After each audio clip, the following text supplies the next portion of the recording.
decisions.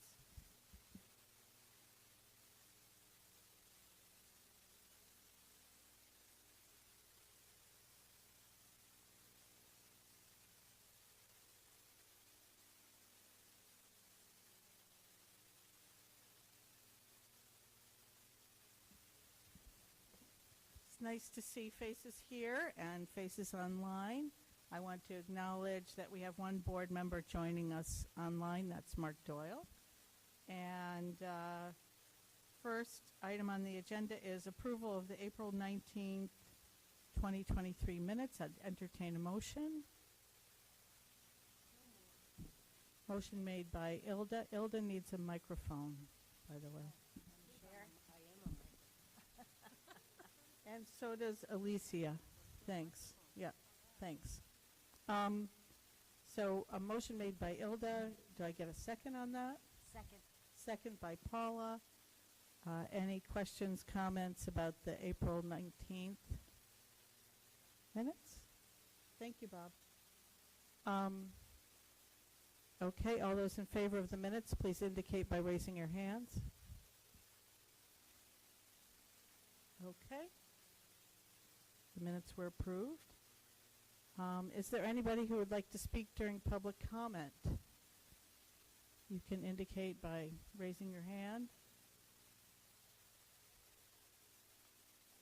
Okay, I don't see anybody online or here in person who wants to speak.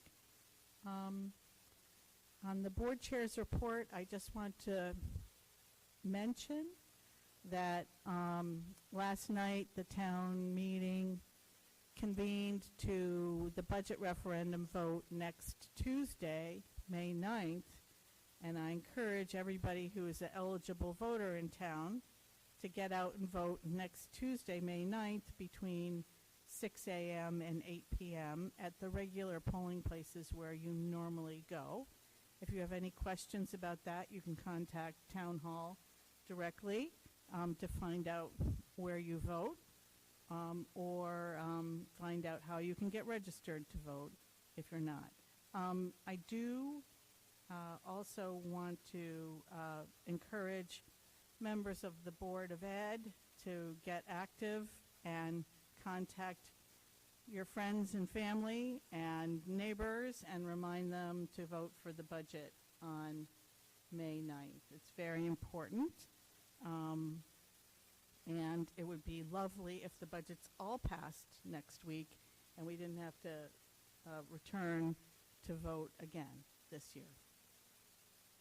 And the only other thing I want to mention is there's a lot going on up at the Capitol. People who follow what's going on at the Capitol may know that there is a lot of talk about funding for public schools, and there is a lot of back and forth about how we're going to pay for that, and whether or not we are going to stay under the spending cap or make a decision to free up some of the surplus to be used toward our students.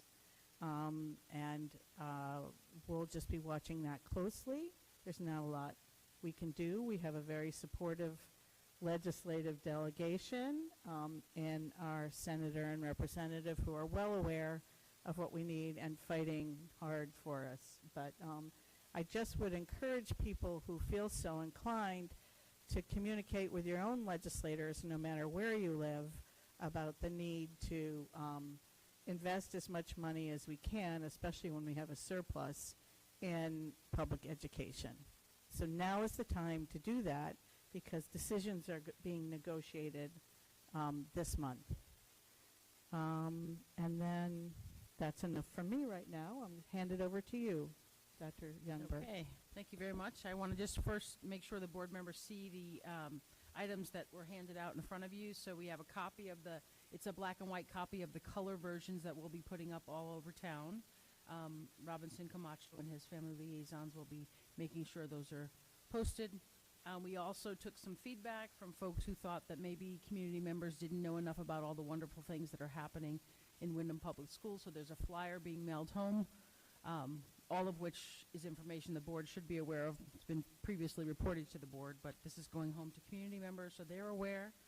And I also want to make sure you remember that you are all invited to Decision Day, the first Decision Day that Windham High School is holding on May 9th across the street at Eastern Connecticut State University, where all of our graduating class of 2023 will identify what their plans are for the future beyond high school. So we're excited about that, and you're welcome to come if you're available.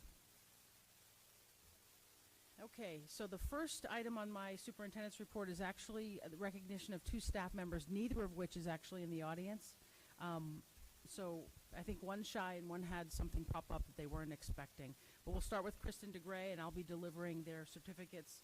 So if you heard on the news, the woman who recently drove her car accidentally into the Willimantic River, not on the news footage of that was the fact that Kristen DeGray actually was the first person to see her and speak to her while she was down in the river, and ran back into the restaurant to get the folks out to come and help her. So she was very much a part of that woman being brought to safety, and we want to celebrate her good deeds. You may want to mention for people who don't know who Kristen is. Oh, she's a staff. so sorry about that. Yes, Kristen DeGray is one of our teachers at Natchog Elementary School. I apologize for that.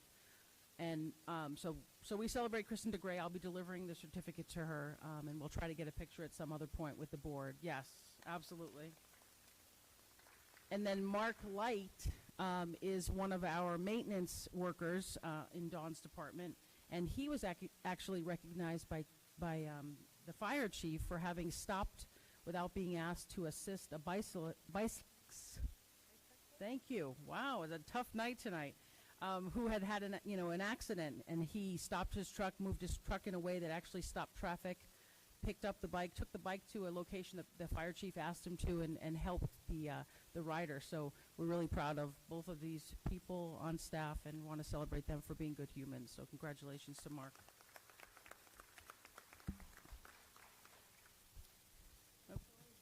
We're sorry to miss them tonight, but please let them know that the Board of Ed is very proud of their service. Absolutely, we'll do that. So today we had a visit from Mr. Joe Courtney, who is a big fan of Head Start and making sure that we are adequately funded to continue that program. So we were very happy to have him here. Aliki, who's actually joining us virtually, at least she was, there she is, okay.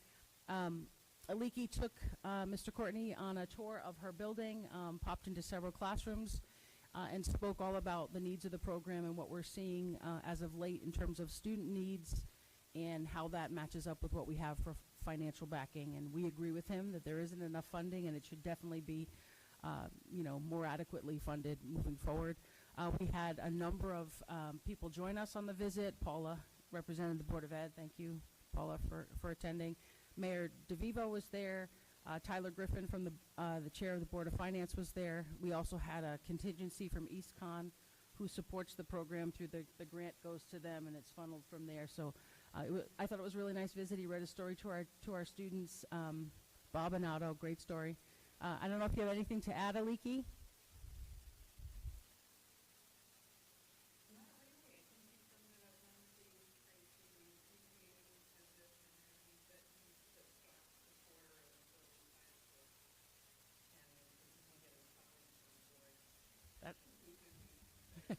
That's the goal. And we did invite him to come back once the Early Childhood Center is relocated in Windham High School. We told him that would be happening relatively soon, and we'd make sure that he had an invitation to come back because he's hoping that this spotlight on our program will help him spread the word about why we need to continue to fund these very important programs.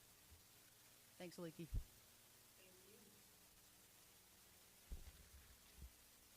Okay. Oh, do you have any I would questions? just say, who wouldn't want to go see all those sweet little children in their classrooms? That must have been a really fun trip. Yeah, they're cuties for sure. Yes, we did. I mentioned that earlier, so thank you for reminding me. Sounds like, yes, she's raising her hand. Paula wants to volunteer at the Early Childhood Center. It's a good match. Okay, my next item, I'm going to have to apologize in advance to the board members because the next item is actually, we're asking for an early dismissal day for the board to make a change, but it's actually not for the last day of school. The actual calendar you voted on already has an early dismissal day for Friday, June 16th. We're looking at Thursday, June 15th, and I think that I looked at a version that hadn't had it labeled appropriately, but the one on our website and the one that has been formally approved by the board already has an early dismissal day on Friday, June 16th. So tonight, if the board so chooses, I would love for you to consider offering an early dismissal day on June 15th. As I mentioned, that could help us with student attendance, with staff morale. It also helps with the promotion ceremonies that happen for the 8th graders on June 15th. So that's for the board's consideration, and I apologize for having made the error about it being Friday the 16th. It's Thursday the 15th.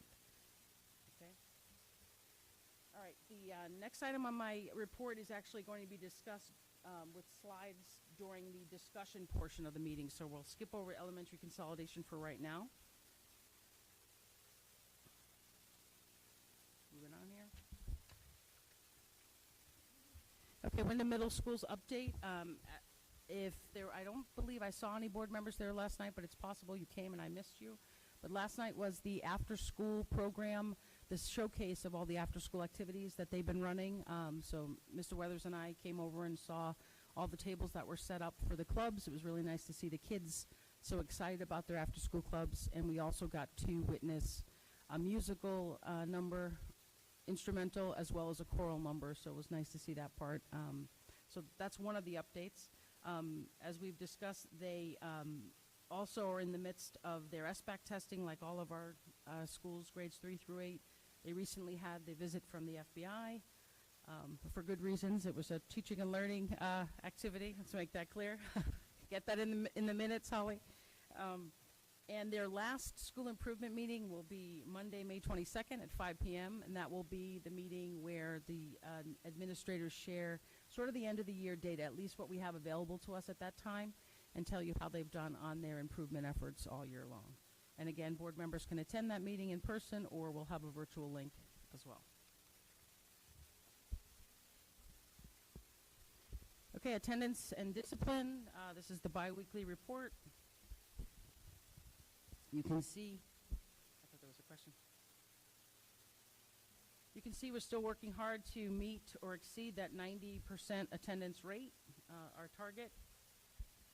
And we continue to work on our in and out of school suspensions. And I've also included as a follow-up to the board, you had asked specific questions about the students involved in the number of discipline incidents. So we actually pulled a chart for you, and I have to thank April Shepom for her work on this. So if you turn to that chart, I can kind of explain it, and then you can ask any follow-up questions. The one with all the little, the line graphs. So if you look at the first one in the upper left-hand corner, so that happens to be the high school. WHS stands for Windham High School, and you'll notice that the number of incidents, recorded incidents, 224 is the number. And then below it in blue is the number 117. So what that's saying is of the 224 referrals that were processed by an administrator this year so far, there were 117 of the high school students involved in those incidents. So each of the charts reads the same way. The red line is the number of incidents, and the blue line is the number of students, if that gives you any indication of, I think the question, you had asked the question initially. So you'll see there's, when you try to make a comparison or a trend, it's very different at each school, but these are the numbers. Yeah. And my leadership team's discipline committee will be following up. We have another meeting scheduled, I believe it's next week, and we'll be talking about this data as well as a number of other things. We continue to work hard with consistency and reducing the number of in and out of school suspensions. And last but not least on my list, next week, May 8th through the 12th, is Teacher Appreciation Week. And here in Windham, we actually celebrate all the staff members at one time. So the district has a number of things we have planned. I don't know if we want to give out all the details right now. We want to keep it a surprise. Shaking her head no. Our HR director's shaking her head no. But we are planning on doing some fun things and celebrating our staff members across the entire district all of next week. And schools also do their own teacher appreciation and staff appreciation activities. So we hope it to be a very, nice week where everyone feels like we really do appreciate all they do for Windham students. And that's all I have for tonight. Thank you. Are there any questions for Tracy? Go ahead, Katina. Yes, thank you very much for sharing the information regarding the number of students and the number of incidents, and we can see, the disparity.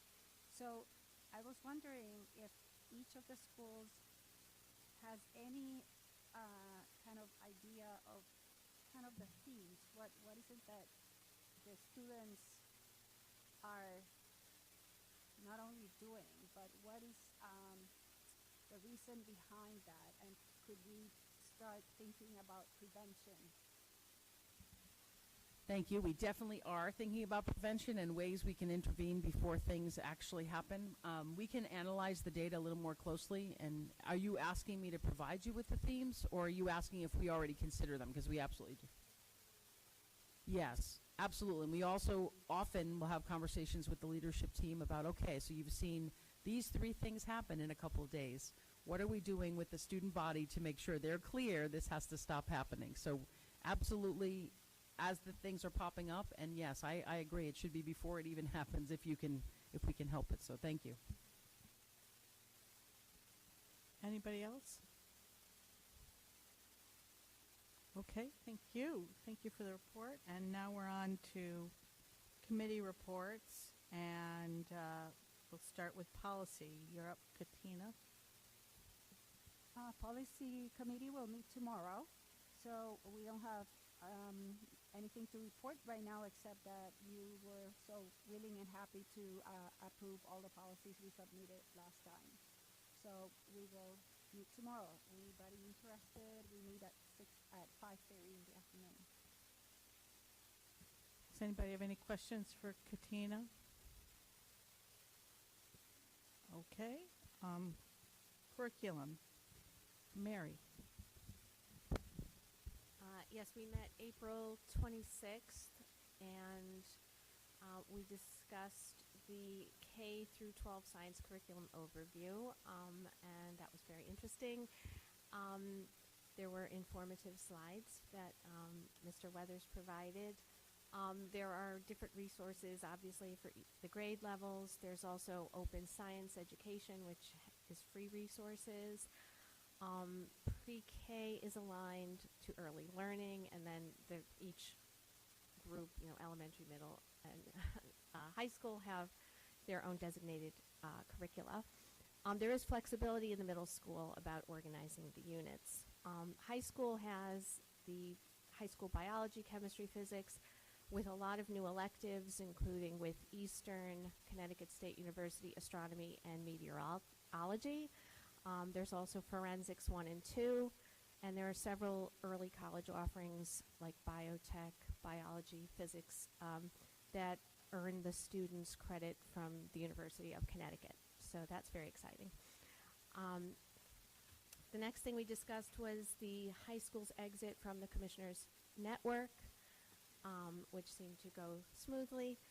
And then there was the state assessment progress update. So all the various tests that happen in all of, I think K through 8, yeah, the and grade 11. So I don't know if there's anything Paula or Katina want to add.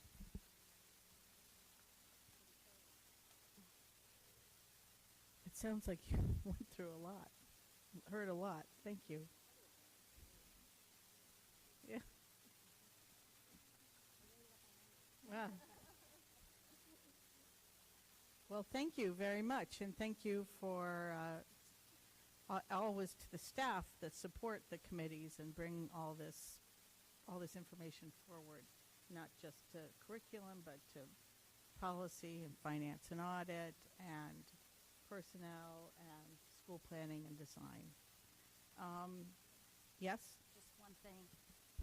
It has always fascinated me about the offerings that we have at the high school. And I just hope that that information gets out to other districts surrounding towns, because I think the high school does an amazing job. So to sort of piggyback on that, Holly has created this really nice flyer that showcases that very nicely. And we have, I don't know if it's linked yet, but it will be linked on our website for people to get a quick glimpse of the things that we're offering, because we agree it's a pretty extensive list. The kids are very lucky. Go ahead, Ilda. Sort of piggyback on hers. When is high school choice night? Did it pass already? Like when kids from middle schools who are graduating come to our high school? Oh, Is- but we actually just had one in April. The middle school students have visited the high school in the fall as well, but they just had a family night last week. Okay, anything else? Okay, we're on to finance and audit. Mark?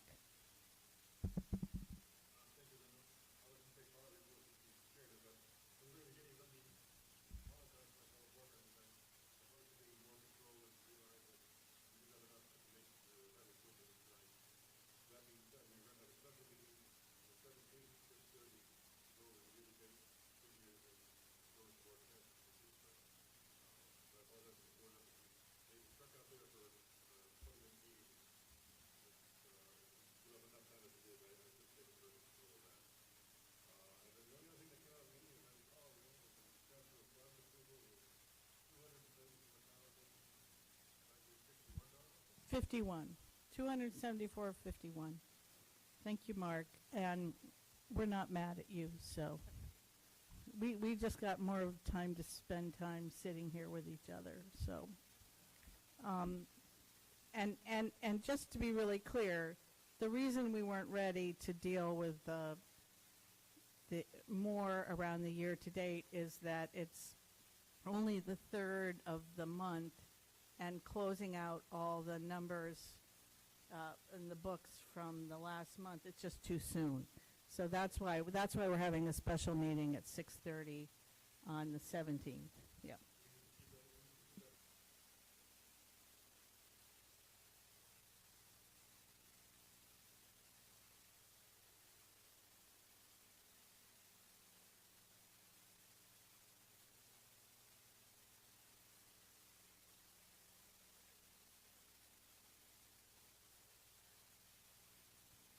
Good point.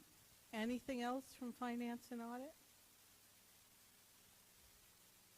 There will be a lot to deal with in the month of June because that's when we're closing out the year. And so expect what we report in June to be, extensive. So, yes. Thank you. Thank you, Rita, and your team for all you do. Really appreciate it. Absolutely. Go, Rita. So now we're on to discussion that's been ongoing at the Board of Ed level for like several years now, but we are finally inching closer to making some decisions about how we would like to propose to move forward in the elementary school consolidation. And is it Neil who's going to give a presentation? Who's giving a presentation? Yeah, so Tracy? Neil is actually going to be in the driver's seat on this one. It's the same information we shared at school planning and design, but he's going to present it to the full board tonight. Yes, and school planning and design does have a recommendation that we're bringing to the board in this discussion. So good evening. We're going to talk elementary school consolidation. The bulk of this conversation is going to be 3 different scenarios that we discussed at the school plan and design meeting last week. Okay. I think that says it all. Okay. So one-way dual language or Dos Rios. Really, I'm going to add a phrase here. Primarily, they're putting this because you'll see one-way and two-way dual language classrooms that are in all the scenarios. So I want to remind everyone watching at home and everyone here that Dos Rios primarily consists of native Spanish speakers that are trying to learn English. That's what Dos Rios is. And our two-way dual language, Compañeros, consists, I put approximately, because I don't know if it's exactly 50%, but it's close, half native speakers in Spanish and half in English. I believe that you're right. So those are our 2 programs.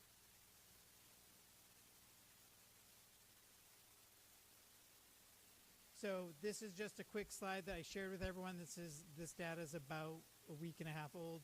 This is our current Natchog and North Windham enrollment. You can see the color coded for the two programs going on. We have X's, just if anyone's wondering, those are just classrooms that we don't have that many classrooms in those buildings. I'm not sure why some are white, just maybe to keep you on your toes. But you could see the different enrollments here. Then Sweeney and Windham Center enrollments by class.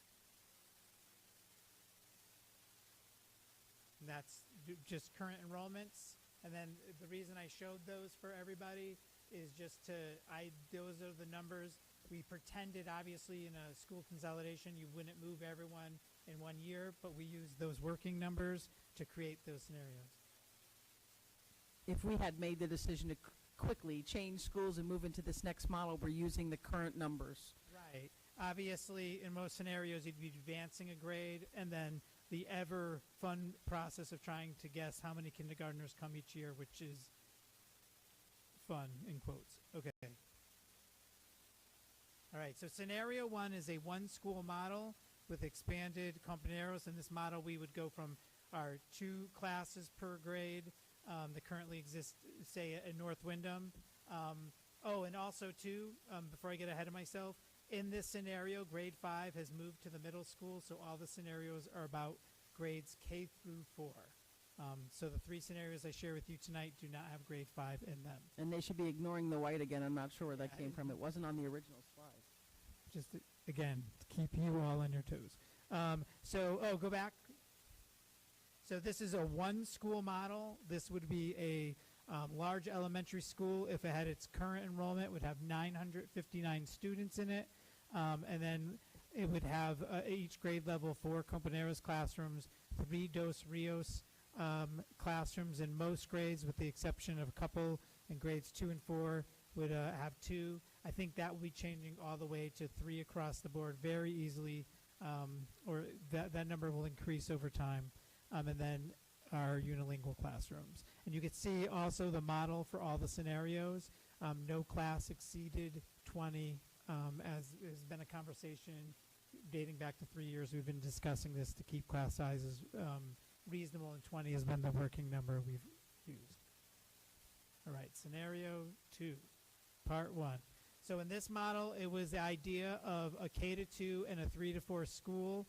And just so everyone knows, this could be on different or the same campus. They could be next to each other in the same building. We clearly talked about it being on the same campus. Perfect. The question was where we build the school or new schools.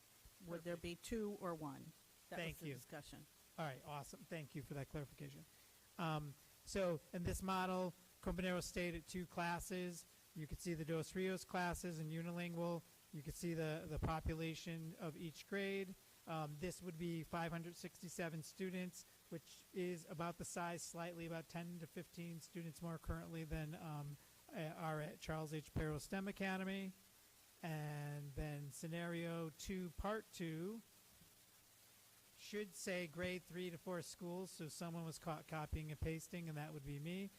So this is a 3 and 4 school, and you could see you would have 203 students in grades 3 and 4, and it would be a school of 392 students, which is actually, I think, very, very close to the current enrollment of North Windham. Actually, no, right now, they're about 30 bigger, but it's close to it. Next scenario, please. All right. This one we showed the committee. I'll let everyone speak, but one scenario we tried to look at is having 2 equal-sized classrooms, what that would look like. There had been talk of having an all-dual school. The problem in doing that, there's a few challenges. One is there's several challenges, and some of them violate the law. So we were trying to think of how to go about that. So this scenario basically speaks to, if this was a primarily unilingual school, you would see this is 484 students with some Dos Rios.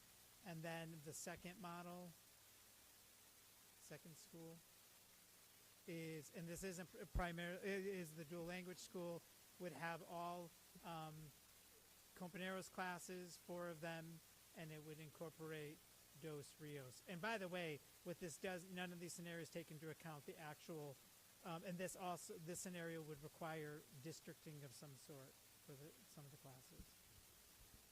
So thank you, Neil. I think what we need to do now is hand it over to Brendan and let him talk about where the committee, after discussion, has landed and what we're bringing to recommend for action tonight at this board meeting.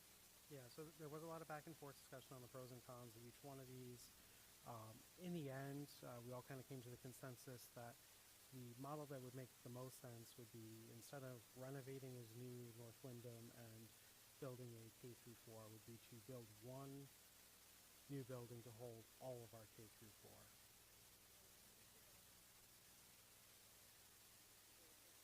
Yeah, scenario 1. So this puts all of our students, all of our K through 4 students in one building at one location. Gets rid of some of the issues with districting we would have, or it also alleviates us from having to deal with any of the renovate as new issues that we've run into with the high school. Unfortunately, these buildings are pretty old, and when you start opening them up, you find things that you don't expect that invariably result in cost overruns, that sort of thing, whereas construction of a new school is a little more predictable. So at this point, that is what we're bringing forward to the board, is to consolidate all 4 elementary schools into one new building on a new campus.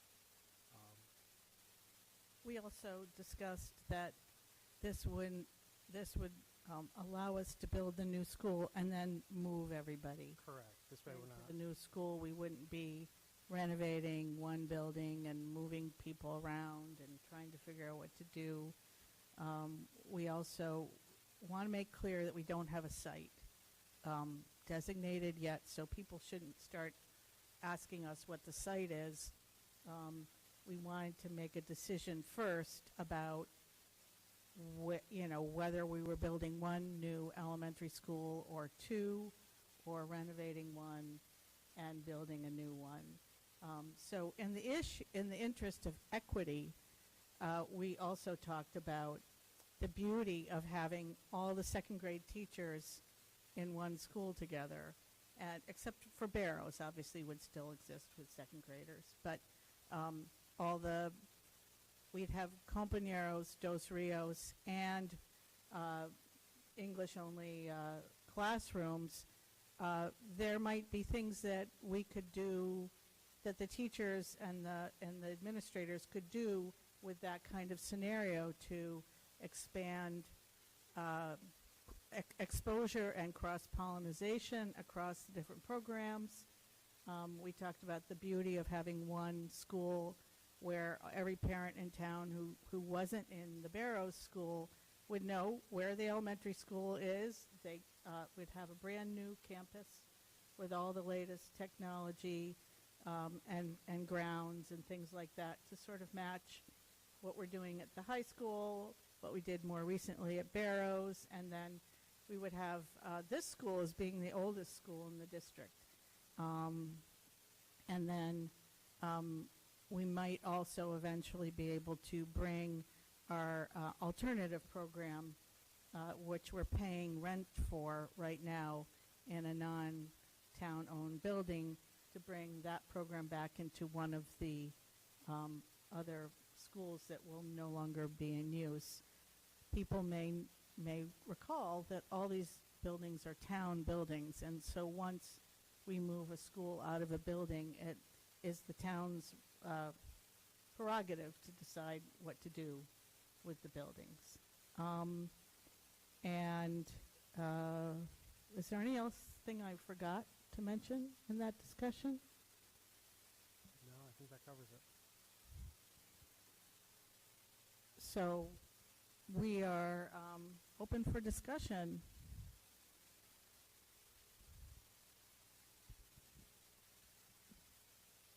A lot of the board members were at the meeting, so there may be other people who want to say things. Katina. an advocate of this model because thinking about equity and social justice, I don't want one building to be the new one, and and while the other is being remodeled, and who knows what will happen in the future. And I want all our kids to have the same excellent resources, the ability to coordinate, to have the curriculum, the teachers to have the same general PDs plus the specific ones, and the cross-pollination, we said. I cannot say the word in English. So that they can be have the same resources, basically. Tracy, you wanted to say something? The only thing I want to add, in case anyone's wondering, listening at home, there was some concerns, or people have said, this is a very large school, and that is correct. It is a large school, but there's a number of different ways that you can manage a school internally to make it feel like a smaller space. Like, that it's happened here, like at the middle school, for example, they made academies or houses or things like that. So there are ways to look at this large school, in a K2, 3, 4 fashion, or in different ways, different configurations within that big school. But I actually agree that getting all the kids in one new location is probably the best way to serve the students of Windham moving forward. I'll just say, I think it would be structured like a high school situation, because our high school holds 1,100 students, right? The old high school, I think. So when you say it would be an elementary building, so it's set up for elementary kids. I mean, it would be like the size of the high school. Not necessarily. I mean, we haven't even discussed what it's going to look like, but I know that, for example, the new building in Mansfield that we're going to look at, which I believe holds about 900 students, so it's not very different than this plan. I don't believe that's set up like a high school. I'm going to go see it on Friday, so I can let you know after that. We are taking a tour, and anyone's invited 3 o'clock on Friday. So I don't believe it's set up like a high school, because elementary schools normally wouldn't be set up that way, but we can make it whatever we want, right? From this, whatever the board decides is what the ed spec is going to be designed around, so we'll go from there. And again, so my staff members, or anyone who's listening, I've been visiting all the schools to speak to the staff members so they hear the most up-to-date information about the elementary consolidation from me directly. Neil's been joining me. As we write the ed spec, they will be involved in, our experts in dual language, our experts in elementary education will be involved in helping us make that ed spec the best it can be. It's sort of the dream of what you imagine that building to be, so it needs to be really very well done. Is there anybody else on the board who has any questions or comments? Who wants to bring any points up? Paula? I think one of the things that's also nice is, again, having all of our students in one school. So these are students that are going to be playing sports together. They're going to be eventually going on to the middle school. So to have that close proximity, I think, is also going to be very good. So I would just say that I think that the board is pretty excited by this next opportunity, and look forward as once we take action on this. This will allow the superintendent and the staff to begin thinking about what this could be, what the ed specs could be. Different committees of the board will continue to have discussions about this, and we would be going out to the public and talking to people about this over the coming months and get their feedback. But the other feature of having one school is that we wouldn't be taking two schools and doing something different with them, or redistricting just some kids. They would all be in this one school. We are endeavoring to try to find a site that's in Willimantic still, with access to town water and sewer. which has been a challenge for the schools that are outside of the Willimantic Service District.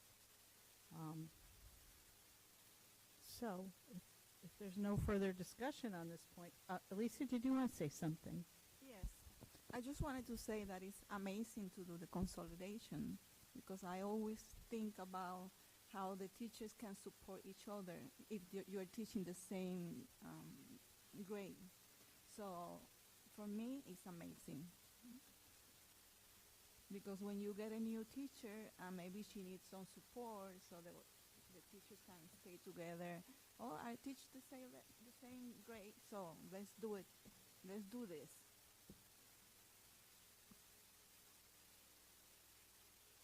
So we really hope the community will get behind us on this. You know, we can't do this without going to referendum. We'd have to have a vote approved by the voters. And we are aiming to try to do that this November. So there'll be a lot of talk about this in the coming months. Thank you for everybody. It took us a while to get to this point, but I think we've landed in a good place. So it'll be an action item later on in the agenda. So now we're on to action items, and I would entertain a motion to add one more field trip to the action, up for action under B. It would be number 5. It would be a field trip for Natchog School to the Southwick Zoo in Massachusetts. Would anybody make that motion? Second. Okay, motion made by Katina, seconded by Brendan to add that item to the agenda under action items. Okay, and I also need a motion to change the date on C from approval of a calendar adjustment for Thursday, June 15th, 2023. Could I get motion made by Ilda? Second. Seconded by Alicia. Any discussion? Oh, I need to vote on those. Yeah. Sorry. So all who approve adding at Natchog School field trip, please raise your hands. Okay. And then it's unanimous. And then back to approving the change of the calendar adjustment to Thursday the 15th. Please raise your hands. Okay. So now we're on to number A, approval of the United Way grant submission for the before and after school tutoring programs. And that information was in your packets. And I would, yes, take a motion on that? Motion made by Mark. Anybody want to? Second. Seconded by Ilda. Discussion. Mary? I just want to say, were we supposed to see what the amount was for? Or I mean, we just had a notification about it. And, I mean, I'm fine approving, working on it. Do you have it, Holly? Okay.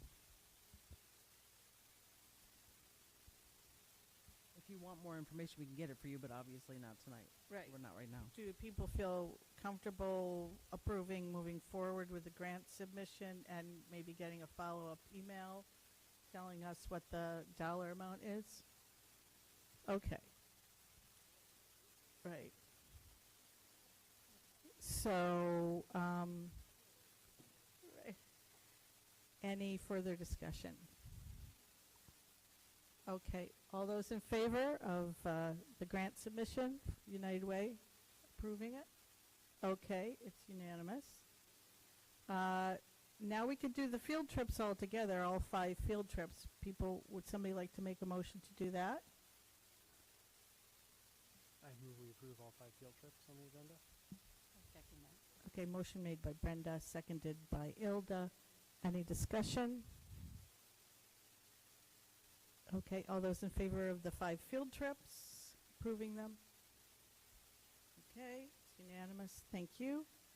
And then item C, which is approval of a calendar adjustment to make Thursday, June 15th, an early dismissal day. Second. Motion made by Ilda, seconded by Brenda. Is there any discussion? Okay, all those in favor, please raise your hand. Unanimous, thank you. And then the exciting action on approving one school on a new campus for the elementary school consolidation project. So I moved. entertain that motion. Motion made by Alicia, who's very excited about this idea. Anybody? Seconded by Ilda. Any further discussion? I see some smiles. All those in favor, please raise your hand. A divided board. It's unanimous. Thank you. And then finally, for action, I'll entertain a motion to approve budget transfers of $274,051 even. Motion by Mark, Second. seconded by Brendan. All those in favor, please raise your hand. Approved unanimously. And now that takes care of action items. Is there anybody who would like to speak under public comment? While you're looking for public comment, I did get the total on the grant for it's $75,000. Okay. Okay, seeing no public comment. Brendan, I'll entertain a motion to adjourn at 7:46. I'll move, we move. Meeting adjourned at 7:46. Thank you, everybody.